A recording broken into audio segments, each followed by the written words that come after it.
सोलापूरच्या मोहोळ तालुक्यातील हिवरे फाटा येथे एका छोट्या हत्ती वाहनाला भरधाव ट्रकनं पाठीमागून जोराची धडक दिली।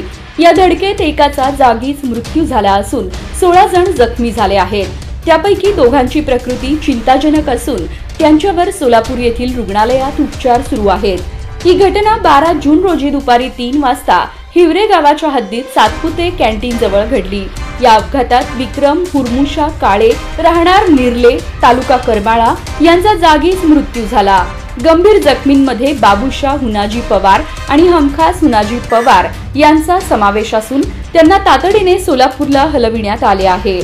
किरण विक्रम काळे, तोगराबाई धोडीराम काळे, अर्चना अजिनाथ काळे, अजिनाथ रमेश काळे, सुरेश अशोक काळे, जयब्या पवार, संतोष मुरकुटे, ललित पवार, सुनंदा पवार, शंकर पवार, नेताजी शिंदे, मीराबाई मस्के, अशोक काळे, आसमानतारा काळे आणि चालक राजू वाघमोडे अशी जखमींची नावे आहेत। हे सर्वजण गायरान जमिनीच्या संदर्भातील कामासाठी हिवरे येथील वनविभाग कार्यालयात आले होते।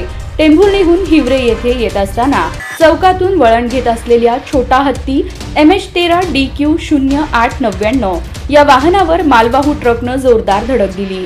धडकेमुळे छोटा हत्ती पुढील वाहनावर आदळला आणि त्यात बसलेल्या प्रवाशांना गंभीर इजा झाली।